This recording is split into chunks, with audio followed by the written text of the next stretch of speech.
Hello बच्चों, कैसे हैं आप लोग बेटा। तो क्लास ट्वेल्थ बायोलॉजी में आज का चैप्टर है बायोटेक्नोलॉजी, प्रिंसिपल एंड प्रोसेसेस। तो सारे के सारे important topics with most repeated PYQs आपको यहाँ पे दिखाई दे रहे होंगे। इसकी डिटेल वीडियो आपके चैनल बायोनीति आरआरजी पर मिल जाएगी बेटा।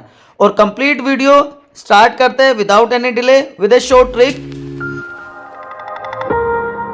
पीबीआर 322 बहुत इंपॉर्टेंट वेक्टर है, लेकिन प्रॉब्लम आती है उसकी सारी की सारी क्लोनिंग साइट्स की। तो एक सिंपल ट्रिक आपके साथ डिस्कस कर रहा हूं जिसे आप सारी की सारी साइट्स इजीली याद कर पाएंगे। तो ट्रिक है PT sir calls PU and Amar. तो पीटी से हो गया PST one, as you can see in this diagram also. PU से क्या हो गया पीवीयू1 एंड अमर से हो गया एम्पिसिलिन। तो एम्पिसिलिन के लिए जो साइट्स हैं वो क्या होगी, पीएसटी1 एंड पीवीयू1। क्लियर हो गया बच्चों। अब दूसरी तरफ आते हैं, टेट्रासाइक्लिन के लिए क्या होगा, ट्रू बनाना सलाद। तो ट्रू से हो गया टेट्रासाइक्लिन रेजिस्टेंस, बनाना से हो गया बाम H1 और सलाद से हो गया साल 1। तो ये भी आपको यहाँ पे क्लियरली दिख रहा है, बाम H1 और साल 1 किसके लिए है, टेट्रासाइक्लिन के रेजिस्टेंस के लिए। इसी तरह अगर हम ऊपर की तरफ देखें तो Cl1 और आपको हिंड दिखाई दे रहा है, राइट। तो इसके लिए ट्रिक है क्लास 1 Cl1, इकोनॉमिक्स से हो गया इको R1 एंड हिंदी से हो गया हिंड 3। हिंदी से क्या हो गया बच्चों, हिंड 3। इजीली हम ये चीजें याद रख सकते हैं। अब total number of cloning sites कितनी होती है, चलिए बताइए। Total number of cloning sites हैं बच्चों 8 एंड सेलेक्टेबल मार्कर्स कितने हैं, 2, टेट्रासाइक्लिन और एम्पिसिलिन। होप आप चीजें आपको इजीली याद हो जाएंगी। हेलो फ्यूचर डॉक्टर्स, कैसे हैं आप लोग बेटा। बायोटेक्नोलॉजी प्रिंसिपल एंड प्रोसेसेस, एक बार फिर से बहुत इंपॉर्टेंट चैप्टर है। तो बेटा सबसे पहले बात आती है व्हाट इज बायोटेक्नोलॉजी। ये एक ऐसी टेक्निक है जहां पे लिविंग ऑर्गेनिजम्स को या एंजाइम्स को यूज किया जाता है। लिविंग ऑर्गेनिजम्स और एंजाइम्स आर यूज्ड, ठीक है। एंजाइम्स कहां से, from those organisms to produce products और processes which are beneficial useful to human beings. तो उस टेक्निक को बायोटेक्नोलॉजी कहा जाता है। यूरोपियन फेडरेशन ऑफ बायोटेक्नोलॉजी जो गवर्निंग बॉडी है, उसकी डेफिनेशन के हिसाब से बायोटेक्नोलॉजी क्या है बच्चों, इंटीग्रेशन है नेचुरल साइंस और ऑर्गेनिजम्स का या उनकी सेल्स का या उनके पार्ट्स का और मोलिकुलर एनालॉग्स का for products and services beneficial to mankind. तो ये जो डेफिनेशन है यूरोपियन फेडरेशन की, ये नेचुरल साइंस और उसके इंटीग्रेशन का एक क्लियर कट आइडिया देती है, राइट। अब उसके बाद बात आती है what are principles of biotechnology. दो बेसिक प्रिंसिपल्स होते हैं बेटा, प्रिंसिपल्स रादर ऑफ बायोटेक्नोलॉजी। दो प्रिंसिपल है। पहला है जेनेटिक इंजीनियरिंग, नाम से ही आपको समझ में आ जाना चाहिए था। इंजीनियरिंग, जीन्स की इंजीनियरिंग करनी है, कि अल्टरेशन करना है, चेंजेस करने हैं, है ना। अल्टरेशन का मतलब क्या होता है, changes. Alteration of chemistry of genetic material, जो हमारा ऑर्गेनिज्म है उसका जेनेटिक मटेरियल, वेदर इससे डीएनए और आरएनए, उसकी केमिस्ट्री को चेंज करना, वो क्या कहलाएगा, जेनेटिक इंजीनियरिंग। जिसकी वजह से होस्ट ऑर्गेनिज्म का फिनोटाइप चेंज हो जाता है बेटा। क्लियर। और दूसरा जो प्रोसेस है, दूसरा जो प्रिंसिपल है, that is known as bioprocess engineering. एक है जेनेटिक और दूसरा बायो प्रोसेस इंजीनियरिंग। अब हमने उसका उसकी केमिस्ट्री तो इंजीनियरिंग सॉरी उसकी हमने केमिस्ट्री तो चेंज कर दी जीन्स की। अब इसमें क्या है, इसको मेंटेन करना है। मेंटेन कहाँ पे करना है, maintain in sterile condition, contamination free free conditions, no contamination. क्योंकि अगर कंटामिनेशन आ गया, इन्फेक्शन हो गया, तो वो अपनी एक्सप्रेशन कंप्लीटली नहीं दे पाएगा, कि सिर्फ डिजायर्ड माइक्रोब की ग्रोथ हो या यूकेरियोटिक सेल में लार्ज क्वांटिटी प्रोड्यूस हो बायोलॉजिकल प्रोडक्ट्स की, चाहे वो हम एंटीबायोटिक्स बना रहे हैं, चाहे हम एंजाइम्स बना रहे हैं, उनकी लार्ज स्केल प्रोडक्शन के लिए। ठीक है, यहाँ तक कोई कंफ्यूजन है बच्चों मेरे। तो दो मेन प्रिंसिपल्स हो गए, genetic engineering and bio engineering या बायो प्रोसेस इंजीनियरिंग। क्लियर बच्चों मेरे, यहाँ तक कोई कंफ्यूजन है तो एक बार बता दीजिए आप मुझे। कोई भी कंफ्यूजन नहीं है। तो what are the basic steps in genetically modified organism. आपने इन दिनों बहुत नाम सुना होगा, GMO GMO GMO, genetically modified organisms. यहां से भी आपको क्लियर आइडिया आ जाएगा। जेनेटिकली मॉडिफाइड कि जीन्स में मॉडिफिकेशन कर रहे हैं किसी भी ऑर्गेनिज्म की। तो सबसे पहला स्टेप क्या होगा उसमें? Identification of DNA. डीएनए को आइडेंटिफाई करेंगे जिसमें चेंजेस करने हैं, केमिकल चेंजेस करने हैं। डीएनए आइडेंटिफिकेशन वो किसके हेल्प से होगा? विद डिजायरेबल जीन्स या विद डिजायर्ड जीन्स। उसके बाद क्या करना पड़ेगा हमें बेटा? इस डीएनए को होस्ट में इंट्रोड्यूस करना पड़ेगा। Introduction of desired sorry identified DNA into host organism, तभी तो अपने एक्सप्रेशन देगा। एंड देन उसके बाद क्या करेंगे? मेंटेनेंस कि हमने इंट्रोड्यूस करवा दिया, उसके बाद जो हमारा डीएनए है जो हमने इंट्रोड्यूस किया उसको उस डीएनए को होस्ट में मेंटेन करके रखना। And finally transfer of DNA to the progeny, next generation में transfer of this introduce DNA into next generation into progeny. तो ये जेनेटिकली मॉडिफाइड ऑर्गेनिजम्स को डेवलप करने के लिए स्टेप्स होते हैं। ठीक है बच्चों मेरे, यहाँ तो कोई कंफ्यूजन है, कोई समस्या है, कोई किंतु परंतु, कोई बट? ठीक है। अब जो पहला स्टेप होता है आइडेंटिफिकेशन, डीएनए आइडेंटिफिकेशन, उसमें क्या करते हैं बेटा? देखो कि भाई दो तरीके से ये हो सकता है। ट्रेडिशनल हाइब्रिडाइजेशन करवा दें हम, ट्रेडिशनल तरीके से, ट्रेडिशनल मेथड से हाइब्रिडाइजेशन करवा दें। लेकिन इसमें प्रॉब्लम क्या आती है कि इसमें अनडिजायरेबल जो जीन्स होते हैं, अनवांटेड जो जीन्स होते हैं, वो भी एंटर कर जाते हैं। लेकिन जो जेनेटिक इंजीनियरिंग है उसमें सिर्फ कैसे आएंगे? ओनली डिजायर्ड जीन्स, क्योंकि सेलेक्ट किया है हमने, डिजायर्ड जीन्स एंटर्स। ठीक है बच्चों मेरे, यहाँ तो कोई कंफ्यूजन? क्लियर हो गई ये बात? तो इन्हीं सब, उसके बाद जो सेकंड स्टेप है कि जो इंट्रोडक्शन था आइडेंटिफाइड डीएनए का होस्ट में, वो वेक्टर की हेल्प से करवाया जाएगा। वेक्टर उसमें यूज किए जाएंगे लाइक प्लाज्मिड, फास्मिड। ठीक है। और उस डिजायर्ड डीएनए को प्लाज्मिड में इंट्रोड्यूस करवा दिया जाएगा। ये मान लो हमारा डिजायर्ड 4n डीएनए, जहाँ पे वो मल्टीप्लाई करेगा और सक्सेसफुली अपना काम करना शुरू कर देगा और नेक्स्ट जनरेशन में इनहेरिट हो जाएगा। तो ये सारा काम जो प्रोसेस है ज्वाइनिंग की, inserting foreign DNA into host organism, ये सारा क्या कहलाता है? Recombinant DNA technology. This is known as recombinant DNA technology. First recombinant DNA was prepared by, ये आपको फोटो एनसीईआरटी में दिख गया होगा, आपने देखा होगा, Stanley Cohen and Herbert Boyer. ये दो साइंटिस्ट थे। 1972 में उन्होंने सबसे पहले रिकम्बिनेंट डीएनए बनाया। किससे बनाया उन्होंने? सैल्मोनेला टाइफिम्यूरियम से। उन्होंने एक antibiotic resistance gene, antibiotic resistance gene, या हम कह सकते हैं उस पीस, डीएनए के उस पीस को आइसोलेट किया, आइसोलेट कर लिया। ठीक है, okay. And it was linked with, किसके साथ लिंक किया जाता है उसको? वेक्टर के साथ, प्लाज्मिड वेक्टर के साथ उसको लिंक कर दिया। और उसके बाद होस्ट वहां पे उन्होंने क्या लिया? इकोलाई में उसको ट्रांसफर कर दिया। उन्होंने क्या देखा? It successfully expressed and multiplied in E coli, right? so this was the methodology used by Cohen and Boyer. अब बात आती है कि रिकम्बिनेंट डीएनए टेक्नोलॉजी के लिए क्या टूल्स यूज किए जाते हैं। What are the tools of recombinant DNA technology? क्योंकि यहाँ पे जीन्स की मैनिपुलेशन करनी है, तो सबसे पहले जो चीज जरूरी होती है, रेस्ट्रिक्शन एंजाइम की जगह हम क्या कहेंगे? एंजाइम। एंजाइम्स आर रिक्वायर्ड, ये पहला टूल होगा। उसके बाद वेक्टर की हेल्प से उसको लाइगेट किया जाएगा, जोड़ा जाएगा, और उसके बाद ट्रांसफॉर्म कर दिया जाता है कॉम्पिटेंट होस्ट में, जहाँ पे वो अपनी एक्सप्रेशन देता है, मल्टीप्लीकेशन करता है। ठीक है बच्चों, याद रहेगा? चलिए, तो रेस्ट्रिक्शन एंजाइम्स इसमें सबसे पहले आते हैं। वैसे तो बहुत सारे एंजाइम्स हैं, बट हम बात करेंगे रेस्ट्रिक्शन एंजाइम की। लाइगेजेस एंजाइम भी है, ज्वाइनिंग एंजाइम भी है, बाकी दूसरे टाइप के एंजाइम्स भी होते हैं, but mainly will discuss restriction enzymes. Restriction enzymes 1963 में बेटा दो एंजाइम आइसोलेट किए गए, ठीक है, जिनको बाद में रेस्ट्रिक्शन एंजाइम कहा गया। तो फर्स्ट जो रेस्ट्रिक्शन एंजाइम था दैट वाज हिंड 2। किसने आइसोलेट किया था? चलो अगर किसी को पता है तो बताइए। आइसोलेटेड बाय विलकॉक्स एंड केली।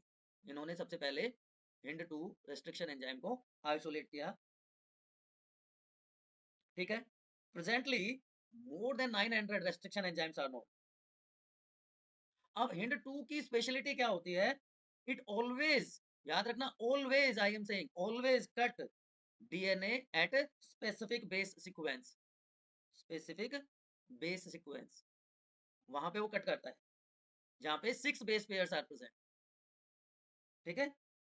And these 6 base pairs are known as recognition sequence. उसको क्या कहा जाता है? रिकोजनेशन सीक्वेंस। क्लियर बच्चों मेरे? ये रिकोजनेशन सीक्वेंस हो गई। ठीक है। Restriction enzymes belong to special class of enzymes called nucleases. Nucleases दो टाइप के होते हैं, endonucleases and exonucleases. तो यहाँ पे भी दो ही हो गए, exonuclease and endonuclease. Exo means outside, जो ends पे कट करे. Endonuclease cut within the sequences. ठीक है। तो यहाँ से sticky ends प्रोड्यूस होते हैं, यहाँ पे blunt ends प्रोड्यूस होते हैं। क्लियर बच्चों? यहाँ तक कोई कंफ्यूजन बताओ? सो एक्सोन्यूक्लियस और एंडोन्यूक्लियस स्पेसिफिक है। ठीक है।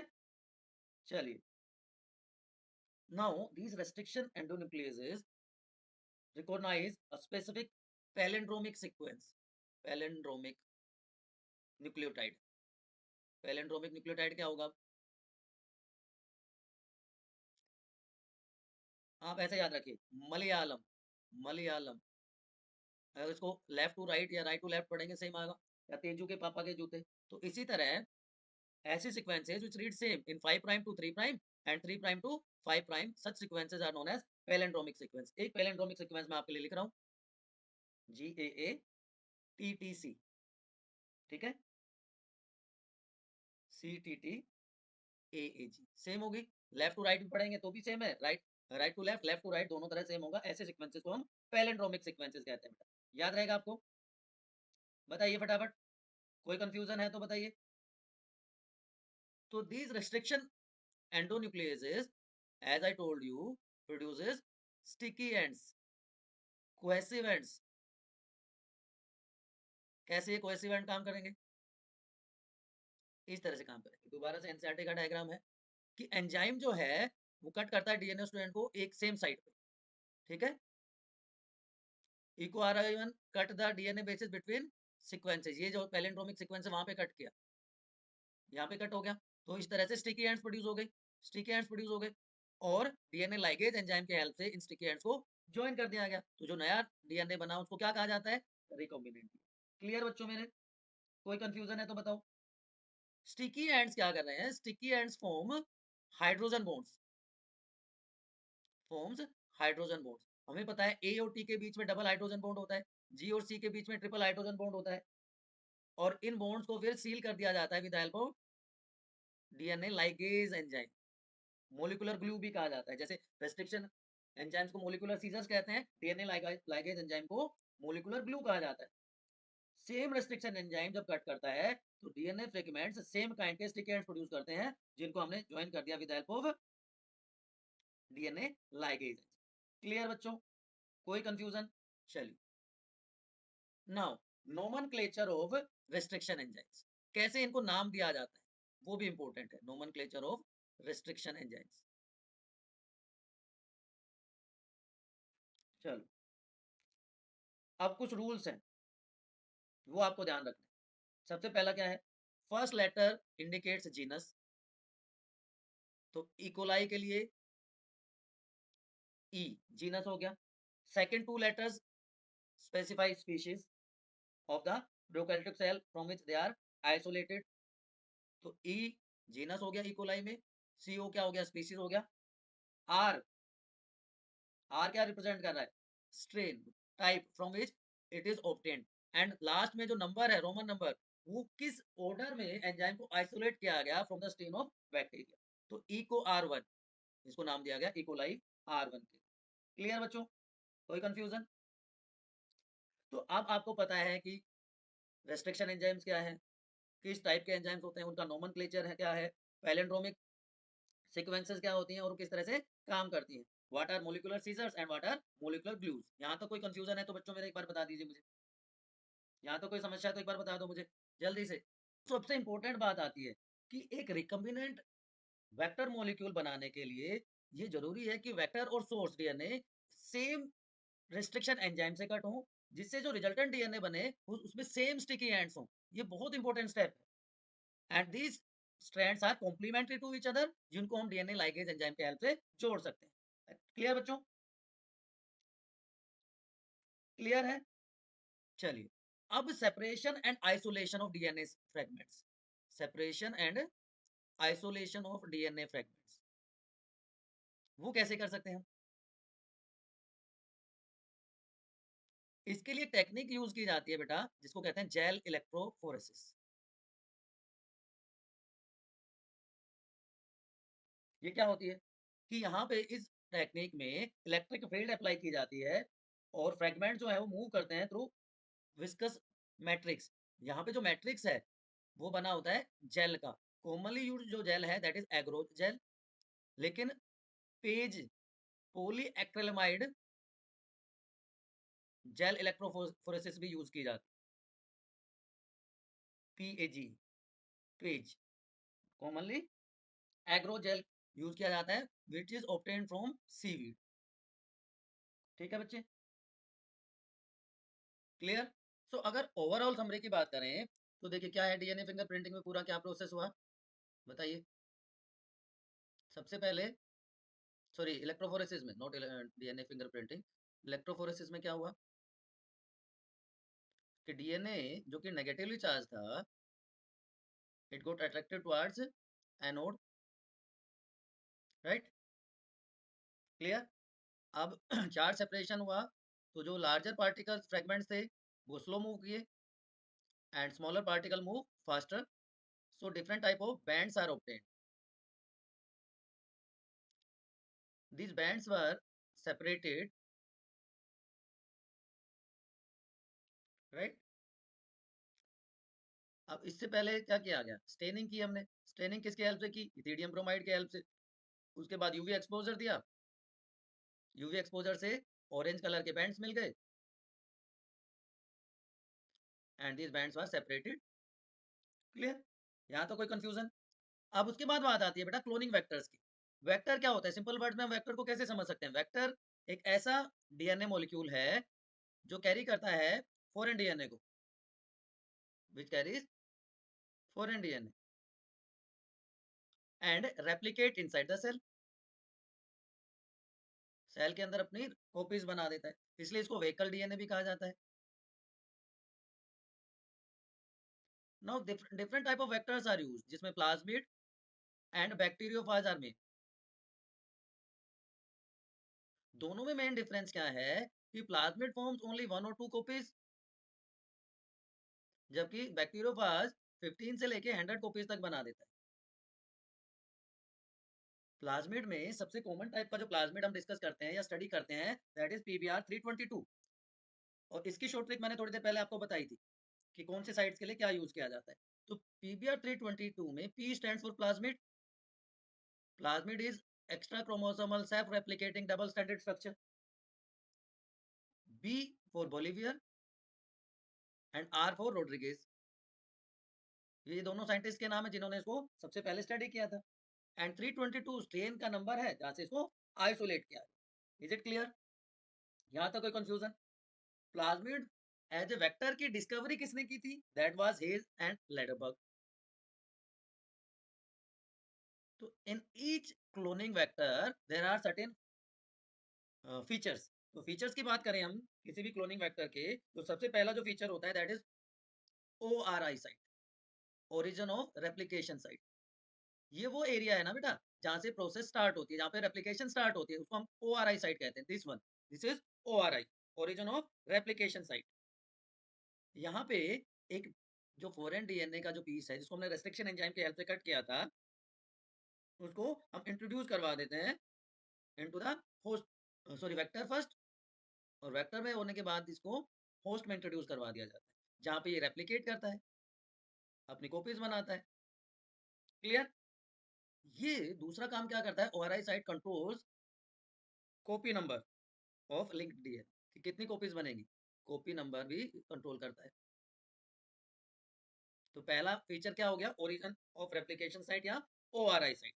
सेकंड चीज जो आ जाती है, सेकंड फीचर जो आ जाता है, दैट इज सेलेक्टेबल मार्कर।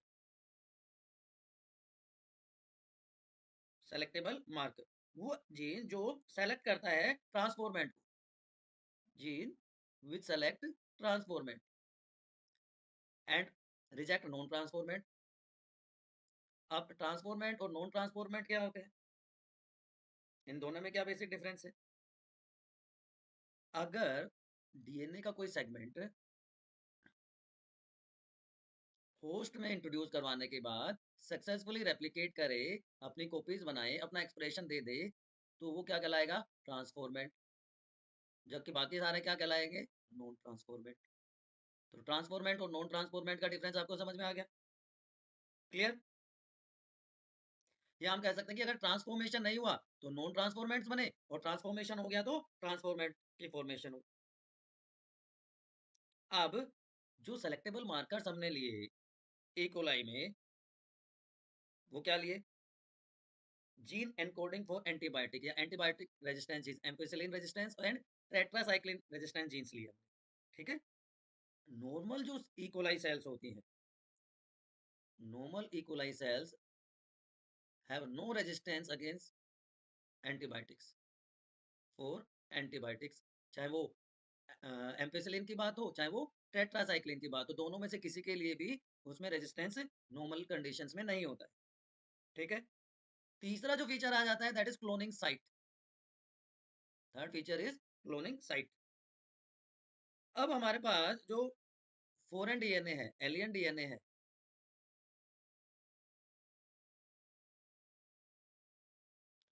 उसको लिंक करने के लिए वेक्टर में कुछ रिकॉग्निशन साइट्स होती हैं, जिसके ये रिकॉग्निशन साइट किसके लिए है, रिस्ट्रिक्शन एंजाइम्स के लिए।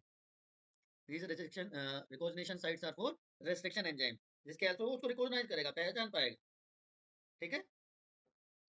More than one recognition site generate many fragments, जिससे कि प्रोसेस कॉम्प्लिकेटेड हो जाती है जीन क्लोनिंग की।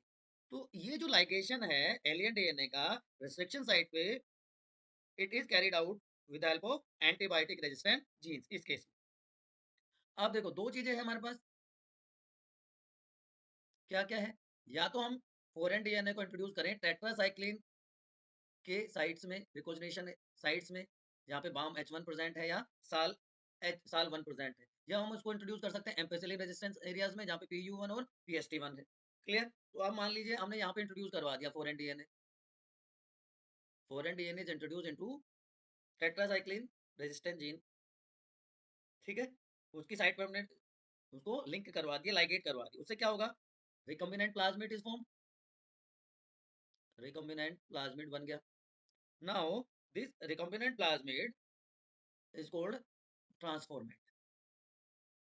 अगर लाइगेशन नहीं हुआ होता है तो क्या कहलाता है वो, नॉन ट्रांसफॉर्मेट, है ना। अब एक और वर्ड आता है बच्चों, that is called insertional inactivation. क्या आता है, इंसर्शनल इनएक्टिवेशन। कैसे ये काम करता है, इंसर्शनल इनएक्टिवेशन, कि किसी चीज के इंसर्ट करने से कोई चीज इनएक्टिव हो रही है, सिंपल वर्ड में आप ये समझ लीजिए। अब हमने क्या किया, हमने टेट्रासाइक्लिन की साइट्स बाम H1 में फॉरेन डीएनए को हमने इंट्रोड्यूस करवा दिया, यही किया है हमने बेटा। When foreign DNA is inserted within a gene of bacteria, the gene is inactivated. Gene क्या हो गया, इनएक्टिवेट हो गया। क्यों एक्टिवेट हो गया, due to insertion of foreign DNA, इसलिए इसको क्या कहा जाता है, इंसर्शनल इनएक्टिवेशन। बात समझ में आ गई, इंसर्शनल इनएक्टिवेशन इसको कह देते हैं बेटा, ठीक है। सो नाउ रिकम्बिनेंट प्लाज्मिड जो हमारा बना, दिस रिकम्बिनेंट प्लाज्मिड ये क्या करेगा, इट लूज tetracycline resistance.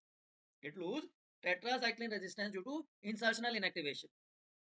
ठीक है, बात समझ में आ गई। अब ये प्लाज्मिड देखो, ये ट्रांसफॉर्म सेल है, जिसमें रिकॉम्बिनेंट बन गया। ये नॉन ट्रांसफॉर्म सेल है, तो नो रिकॉम्बिनेंट इज फॉर्म। अब यहाँ पे इस न्यूट्रिएंट प्लेट में क्या किया, न्यूट्रिएंट मीडिया डाल के एम्पेसिलिन ऐड कर दिया, ठीक है। तो अब हमने क्या ऐड किया, एम्पेसिलिन। तो एम्पेसिलिन के अगेंस्ट रेजिस्टेंस डेवलप हो गया ना। Ampicillin resistant colonies are developed but not tetracycline. Tetracycline के अगेंस्ट रेजिस्टेंस डेवलप नहीं हुआ। बात समझ में आ गई। जिस एंटीबायोटिक के एरिया में फॉरेन जीन इंट्रोड्यूस किया जाएगा वो इनएक्टिव हो जाएगा, दूसरे के अगेंस्ट एक्टिविटी शो होगी, ठीक है। क्लियर, बात समझ में आ गई। तो जब प्लाज्मिड इंट्रोड्यूस किया गया इकोलाई में, तो तीन तरह की सेल ऑब्टेन हुई हमें।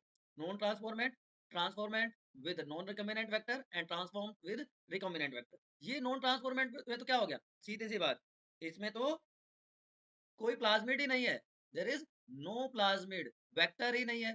तो वेक्टर नहीं है तो क्या होगा, नो रेजिस्टेंस, ना एम्पेसिलिन के लिए रेजिस्टेंस, ना टेट्रासाइक्लिन के against resistance. Transformed with non recombinant, ये दोनों के लिए रेजिस्टेंस फॉर बोथ,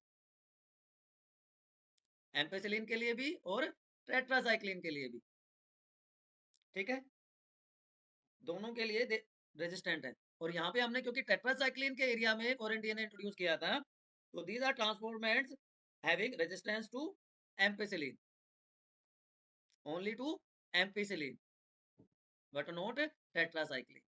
बात समझ में आई, चलिए, तो ये बात हो गई।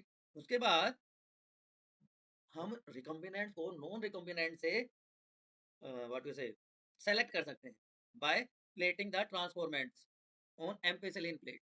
हम क्या कर रहे हैं, या तो एम्पेसिलिन के ऊपर उसको ग्रो करवाएं या टेट्रासाइक्लिन के ऊपर उसको ग्रो करवाएं, दोनों में से एक के साथ उसको ग्रो करवा सकते हैं। तो मान लीजिए हमने टेट्रासाइक्लिन सॉरी एम्पेसिलिन मीडियम के ऊपर उसको ग्रो करवाया, तो जो ट्रांसफॉर्मेंट्स होंगे they are transferred on tetracycline medium, ठीक है। तो रिकॉम्बिनेंट जो रिकॉम्बिनेंट है वो कहाँ ग्रो करेगा, grow in ampicillin medium. Recombinant will grow in ampicillin medium but not in tetracycline, ठीक है। जिस पे ग्रो करवा रहे हैं वहां पे ग्रोथ नहीं होगी, दूसरे के अगेंस्ट रिकॉम्बिनेंट ग्रो कर जाएंगे, ठीक है। लेकिन जो नॉन रिकॉम्बिनेंट्स है वो दोनों पे ग्रो करेंगे, एम्पेसिलिन पे भी और टेट्रासाइक्लिन पे भी। ये दोनों पे ग्रो करेंगे, एम्पेसिलिन पे भी और टेट्रासाइक्लिन पे भी। तो मतलब क्या हो गया, कंक्लूजन क्या आ रहा है, बताओ कंक्लूजन क्या है इसका। इसका कंक्लूजन क्या है कि one antibiotic resistant gene helps to select the transformers, है ना। और जो इनएक्टिवेटेड एंटीबायोटिक रेजिस्टेंस जीन है वो क्या करेगा, सेलेक्ट रिकॉम्बिनेंट। तो एक से ट्रांसफॉर्मेंट पता चल गया हमें, एक से हमें रिकॉम्बिनेंट पता चल गया, ठीक है। लेकिन ये पूरी प्रोसेस थोड़ी सी कॉम्प्लिकेटेड हो गई, तो उसको अवॉइड करने के लिए क्या किया गया, अल्टरनेट जो सेलेक्टेबल मार्कर्स थे वो डेवलप किए गए based on their property to produce colour reaction in the presence of chromogenic substance. देखो हमारे पास फॉरेन डीएनए है, हमारे पास हमारी बैक्टीरियल सेल है, इकोलाई है। अब एक केस में तो हमने प्लाज्मिड में उसको इंट्रोड्यूस करवा दिया फॉरेन डीएनए को, एक में फॉरेन डीएनए प्लाज्मिड में इंसर्ट नहीं करवाया गया। तो क्या होगा, जब क्रोमोजेनिक सबस्ट्रेट के साथ उसको मिक्स किया जाएगा तो फॉरेन डीएनए के साथ जो प्लाज्मिड था वो व्हाइट कॉलोनीज बनाएगा, जबकि without plasmid it will produce blue colonies. तो उससे क्या पता चला, जो हमने लैक जेड इंट्रोड्यूस किया था, अगर आपको लैक ओप्रोन याद है तो वहां पे हमने पढ़ा था जीन क्या था, जेड बीटा गैलेक्टोसिडेज बनाता है, बीटा गैलेक्टोसिडेज बनाता है ना। तो a recombinant DNA is inserted into coding sequence of enzyme beta galactosidase. तो जीन क्या हो गया, इनएक्टिवेटेड। क्यों इनएक्टिवेटेड, इंसर्शनल इनएक्टिवेशन हमने पढ़ा था अभी कि इंसर्ट करने की वजह से जीन अपना काम नहीं करता। तो जो कॉलोनीज है वो कोई कलर प्रोड्यूस नहीं करती, तो white colour is obtained. But यहाँ पे अगर कोई जीन इंसर्ट ही नहीं किया हमने, तो it gives blue colour colonies in the presence of chromogenic substance. बात में समझ में आ गई कलर रिएक्शन वाली। तो जो रिकॉम्बिनेंट डीएनए है बेटा, रिकॉम्बिनेंट डीएनए जो है इंसर्ट हो गया, is inserted into sequence of enzyme beta galactosidase, sequence of enzyme beta galactosidase, और इसने इसको इनएक्टिवेट कर दिया।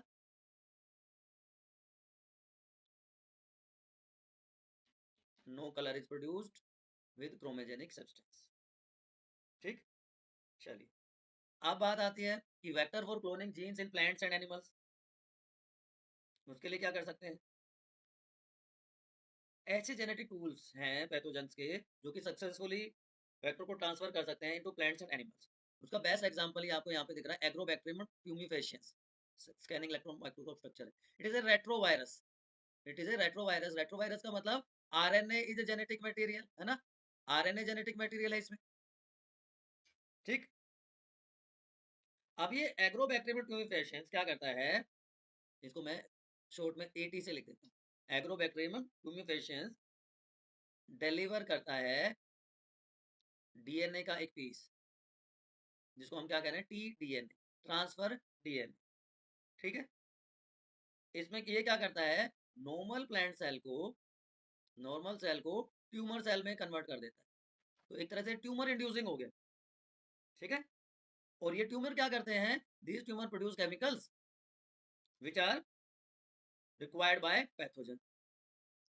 पैथोजन के लिए केमिकल्स प्रोड्यूस कर रही है ट्यूमर सेल्स। ठीक है, अब ट्यूमर इंड्यूसिंग प्लाज्मिड, एक second, yes, this tumour inducing plasmid, TI का मतलब है ट्यूमर इंड्यूसिंग प्लाज्मिड।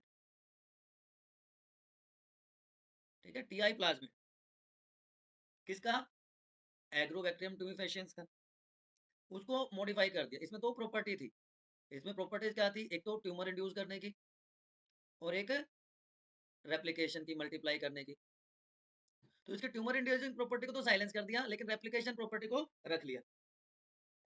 ठीक है, तो अब क्या हो गया, ये नॉन पैथोजेनिक है बट ये रेप्लिकेट कर सकता है। ठीक है, now with the help of this gene of interest, कि हमारे काम का मतलब प्लांट्स में इंट्रोड्यूस करके ह्यूमन बीइंग्स के फायदे का, जो gene of interest can be introduced.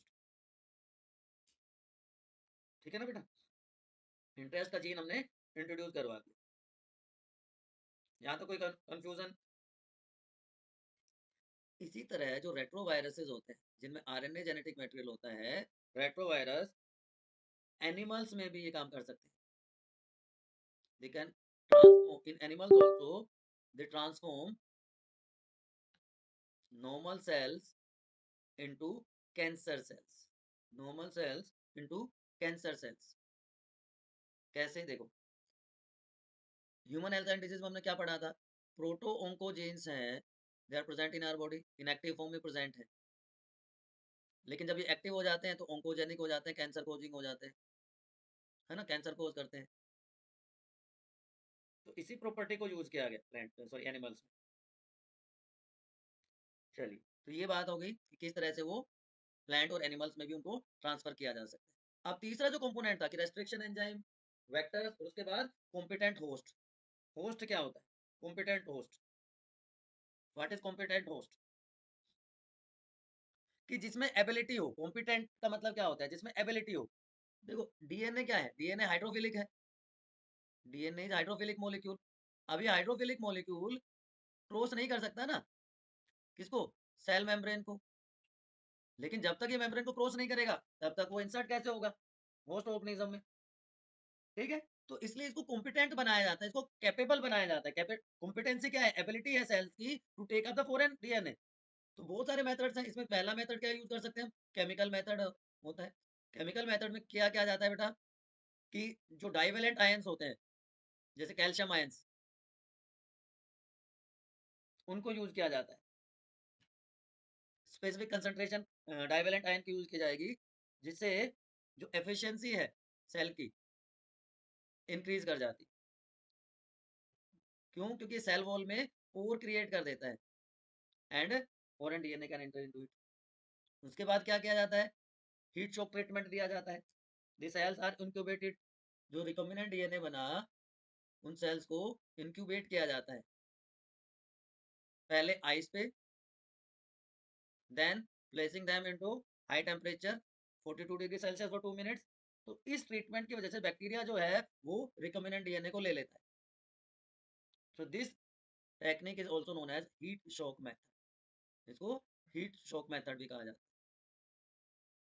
ठीक, ये केमिकल मेथड हो गया, CaCl2 की हेल्प से होता है, CaCl2 मेथड भी कहलाता है। तो क्या किया? कॉम्पिटेंसी की वजह से ट्रांसफर हो गया रिकॉम्बिनेंट डीएनए का होस्ट सेल में, कि रिकॉम्बिनेंट डीएनए था, होस्ट सेल कॉम्पिटेंट नहीं थी क्योंकि वो हाइड्रोफिलिक डीएनए मॉलिक्यूल था, तो उसको डाइवेलेंट आयन के हेल्प से ट्रीट कर दिया, होस्ट का नंबर इंक्रीज हो गया, एफिशिएंसी इंक्रीज हो गई, permeability increase, not probability, permeability, अच्छा प्रोबेबिलिटी ऑफ ट्रांसफॉर्मेशन इंक्रीज होगी, ठीक है। फिर बैक्टीरियल सेल में हीट शॉक मेथड दे दिया, डाइवेलेंट कैटायंस दे, फिर हीट किया, इंक्यूबेशन आइस में, फिर हीट, तो ट्रांसफॉर्मेशन कैपेबल हो गया। ठीक, बैक्टीरियल सेल में ये मेथड बहुत इफेक्टिव होता है। प्लांट सेल्स के लिए क्या कर सकते हैं? प्लांट सेल के लिए जीन गन या बायोलिस्टिक मेथड यूज किया जाता है। इसको हम what you say physical method भी कहते हैं बेटा। This is also known as physical method. Plant cell में कि हाई स्पीड पे गोल्ड या टंगस्टन की pellet which are coated with DNA, ठीक है, क्योंकि टंगस्टन नॉन रिएक्टिव है, तो इनमें डीएनए कोटेड है, ये इनको हाई स्पीड पे बम्बार्ड किया जाता है प्लांट सेल पे, तो DNA enters into the host cell. इसके अलावा जीन सॉरी एनिमल सेल के लिए क्या यूज किया जा सकता है? एनिमल सेल के लिए माइक्रो इंजेक्शन मेथड यूज किया जा सकता है। Micro injection method is very effective. इसमें क्या करेंगे? रिकॉम्बिनेंट डीएनए को डायरेक्टली इंजेक्ट कर देते हैं into the host cell, directly with the help of this micro injection. So plant cell के लिए क्या यूज किया था? Gene gun. एनिमल सेल के लिए माइक्रो इंजेक्शन मेथड यूज किया जाता है। इसके अलावा ये तीनों मेथड्स के अलावा एक और टाइप के वेक्टर्स होते हैं, इनको शटल वेक्टर्स कहा जाता है। वेक्टर्स की हमने बात करी थी ना। शटल वेक्टर क्या होता है कि ऐसे वेक्टर हैं जो यूकैरियोट्स में यूज किए जाते हैं, लेकिन इसके साथ साथ ये प्रोकैरियोटिक सेल में भी यूज हो सकते हैं, बैक्टीरियल सेल में भी इनको यूज किया जा सकता है, तो इसलिए इनको क्या कहा जाता है? शटल वेक्टर्स कहते हैं। ठीक है, यहाँ तक कोई कंफ्यूजन है तो बता दो, कोई समस्या है तो बता दो, नहीं है कोई दिक्कत? चलिए, अब इसके बाद बात करते हैं बेटा process of recombinant DNA technology, कि ये सारे के सारे जो मेथड हमने पढ़े थे उनको कैसे हम यूटिलाइज कर सकते हैं। ठीक है, तो पहला जो तरीका होता है दैट इज डीएनए आइसोलेशन। अब अलग अलग तरह की सेल्स हैं तो उसके लिए अलग अलग तरह के एंजाइम्स यूज किए जाते हैं टू आइसोलेट डीएनए। मान लीजिए हमारे पास है बैक्टीरियल सेल, बैक्टीरियल सेल को हम आइसोलेट कर सकते हैं with the help of lysozyme enzyme. हमारे पास है प्लांट सेल, प्लांट सेल में क्या यूज कर देंगे? सेलुलेज एंजाइम हम यूज कर सकते हैं। उसके बाद हमारे पास है फंगल सेल, फंगल सेल के लिए हम क्या यूज कर देंगे? चिटिनेज एंजाइम यूज कर देंगे। मान लीजिए हमारे पास है हिस्टोन प्रोटीन्स या प्रोटीन्स हैं, प्रोटीन्स के लिए क्या यूज करेंगे? प्रोटीएजेज एंजाइम्स, है ना। तो जैसी सेल होगी उसी के हिसाब से एंजाइम यूज कर देंगे। राइबो आरएनए है तो राइबो न्यूक्लियस यूज कर देंगे। अब हमने उसको यूज कर लिया, अब उसके बाद चिल्ड इथेनॉल यूज करेंगे।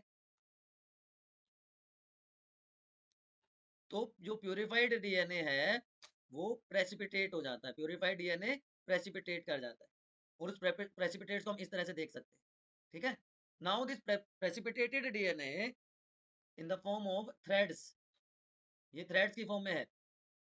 ठीक है, it can be taken out, it can be removed by spooling process. ये जो मैंने पीछे आपको दिखाया था वो क्या कहलाता है? This is called spooling. ये है प्रोसेस स्पूलिंग की, स्पूलिंग है ये। ठीक, अब हमने डीएनए ले लिया, अब क्या करेंगे? अब उस डीएनए को कटिंग करेंगे, स्पेसिफिक साइज की cutting by restriction enzymes. Restriction enzymes को तो हमने इतना डिस्कस किया है कि शायद आपको सारा याद हो गया होगा अभी तक, कि एक्सोन्यूक्लियस या एंडोन्यूक्लियस यूज करेंगे और उसको डिजाइड कर दे देंगे, ठीक है। और फिर मान लीजिए ये हमारा डिजायर्ड डीएनए है, ये हमारा वेक्टर है, प्लाज्मिड है, उसमें हमने इसको इंट्रोड्यूस करवा दिया तो नया डीएनए बना, वो क्या बन गया, रिकॉम्बिनेंट डीएनए बन गया। लेकिन कई बार क्या होता है कि जो अमाउंट है डीएनए का, डिजायर्ड डीएनए का, वो कम होता है, तो उसके लिए हमें क्या करना पड़ता है, अमाउंट को एम्पलीफाई करना पड़ेगा। एम्पलीफाई करना पड़ेगा मतलब इंक्रीज करना पड़ेगा। तो उसके लिए एक टेक्निक यूज की जाती है जिसको कहते हैं PCR, polymerized chain reaction. This technique was developed by Kary Mullis in 1985। Kary Mullis ने इसको डेवलप किया था। 3 स्टेप में प्रोसेस होती है। पहला स्टेप है denaturation, second is annealing and third is extension. पहले हाई टेम्परेचर देके जो डबल स्ट्रैंडेड डीएनए था, जिसको हम डीएस डीएनए कहते हैं, डबल स्ट्रैंडेड डीएनए को सिंगल स्ट्रैंडेड डीएनए बनाया जाता है। जब हीट करते हैं तो जो पेयरिंग थी, हाइड्रोजन बॉन्डिंग थी, वो टूट जाती है, तो जो डीएनए के स्ट्रैंड है अलग अलग हो जाते हैं, दैट इज कॉल्ड डीनेचुरेशन। उसके बाद प्राइमर ऐड किया जाता है। What is primer? ओलिगोन्यूक्लियोटाइड है, शॉर्ट न्यूक्लियोटाइड सीक्वेंसेस हैं which are complementary to complementary to हर डीएनए स्ट्रैंड, ठीक है जी। उसके बाद ये काम किया जाता है 50 टू 56 डिग्री सेल्सियस पे। उसके बाद एक्सटेंशन के टाइम पे डीएनए पॉलीमरेज एंजाइम यूज किया जाता है, और यहाँ पे जो एंजाइम होता है दैट इज टैक पॉलीमरेज। ये थर्मोस्टेबल है, हीट स्टेबल एंजाइम है। तो ये तीनों स्टेप आप यहाँ पे देख रहे हो। डबल स्टैंडर्ड डीएनए है। पहला स्टेप क्या किया हमने, डीनेचुरेशन किया, तो डीएनए के स्ट्रैंड अलग अलग हो गए। उसके बाद प्राइमर ऐड किया, that is known as annealing. Heat stable enzyme Taq polymerase add किया, this Taq polymerase is obtained from bacteria Thermus aquaticus. ये हीट स्टेबल है, आप कॉम्प्लीमेंट्री स्ट्रैंड्स बन गए। तो थर्ड स्टेप हो गया, दैट इज, ये फर्स्ट है, ये सेकंड है, दिस इज एक्सटेंशन, ठीक। आप जितनी कॉपी चाहिए इसको इस फॉर्मूले से निकाल सकते हैं, 2 रेज पावर n। मान लीजिए 4 है, 2 रेज की पावर 4 क्या हो गया, 16। अभी 16 1 आ गया, लेकिन 2 स्ट्रैंड है तो 16 इंटू 2, तो 32 कॉपीज बन गई, ठीक है। यहाँ तक कोई कंफ्यूजन कि अमाउंट को भी हमने बढ़ा लिया। अब क्या करना पड़ेगा जी, अब करना ये पड़ेगा कि भैया इसको इंसर्ट करना पड़ेगा, इंसर्शन इनटू होस्ट ऑर्गेनिज्म, ठीक। जो रिकॉम्बिनेंट डीएनए बना था हमारा, उसको होस्ट सेल में इंट्रोड्यूस करना है।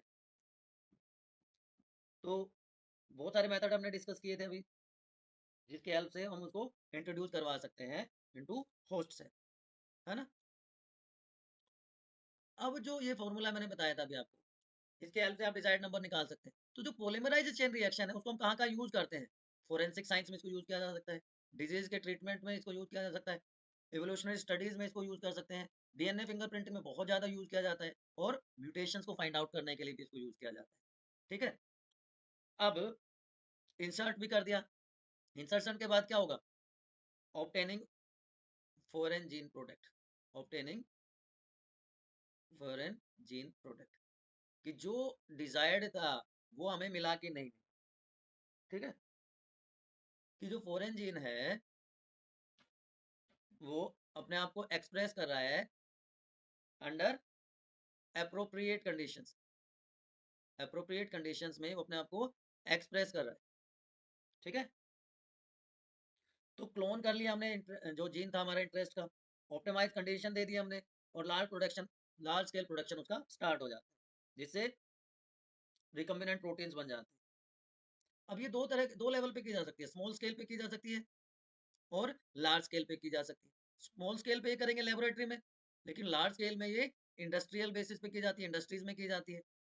तो लार्ज स्केल प्रोडक्शन जब होता है तो उसमें दो टेक्निक नॉर्मली हम यूज करते हैं बेटा, दो मेथड या दो टेक्निक यूज की जाती है। एक को कहते हैं बैच कल्चर और एक को कहते हैं कंटिन्यूअस कल्चर। दोनों में डिफरेंस क्या है, बैच में तो भैया कि डिजाइन एक 100 लीटर का एक अमाउंट डाल दिया, उससे जितना प्रोडक्ट बन गया वो एक पर्टिकुलर लोट हो गया, एक बैच हो गया। कंटिन्यूअस कल्चर में क्या करते हैं, एक तरफ से हम सबस्ट्रेट ऐड करते रहते हैं, प्रोडक्ट की फॉर्मेशन होती रहती है, वहां से रिमूव करते हैं, कंटिन्यूअसली सबस्ट्रेट इज एडेड, तो प्रोसेस कंटिन्यूअसली चलती रहती है। तो जब लार्ज स्केल प्रोडक्शन करते हैं तो बायोरिएक्टर्स यूज किए जाते हैं। बायोरिएक्टर्स क्या है? लार्ज वेसल्स हैं। दीज आर लार्ज वेसल जो नॉर्मली 100 से 1000 लीटर कैपेसिटी के होते हैं, ठीक? जहाँ पे raw material is biologically converted into product, biologically converted into desired product या आप प्रोडक्ट कह सकते हैं, ठीक है? लेकिन इसके लिए क्या है? Under optimum conditions, under optimum conditions. Optimum conditions क्या होती है? ये सारी की सारी चीजें उसमें मेंटेन की जाती है। पीएच, टेम्परेचर, एयर, स्ट्राइल एयर उसमें प्रोड्यूस की जाती है, फोम कंट्रोल सिस्टम, ठीक है ना? ये सारी की सारी चीजें यूज की जाती है। नॉर्मल एक जो बायोरिएक्टर है वो आपको यहाँ पे दिखाई दे रहा है। ये एनसीईआरटी का डायग्राम है। दो टाइप के बायोरिएक्टर्स कॉमनली यूज किए जाते हैं, simple stirring type and sparged stirred type tank reactor. तो देखिए इसमें क्या है? मोटर होती है जो इन ब्लेड्स को मूव करती है, स्टराइल एयर सप्लाई की जाती है, स्टीम दी जाती है, पीएच कंट्रोल होता है, एसिड बेस कंट्रोल होता है। दोनों टाइप के बायोरिएक्टर्स में डिफरेंस क्या है? यहाँ पे फोम की वजह से जो बबल्स बनते हैं वो ऑक्सीजन ट्रांसफर का एरिया बढ़ा देते हैं, ठीक है ना? जबकि यहाँ पे ऐसा नहीं होता। ये सिंपल आपकी जो वॉशिंग मशीन होती है उसकी तरह काम करती है, ठीक है? तो एक टिपिकल बायोरिएक्टर में क्या-क्या होता है? एक एजिटेटर सिस्टम होता है। There is a one agitator system, oxygen delivery system, third one is foam control system, temperature control system. ये सारे के सारे पैरामीटर्स वहाँ पे कंट्रोल किए जाते हैं। पीएच कंट्रोल भी होता है, pH control system, sampling port होती है, ठीक? तो ये 2 टाइप होते हैं। उसके बाद की जाती है डाउन स्ट्रीमिंग प्रोसेस।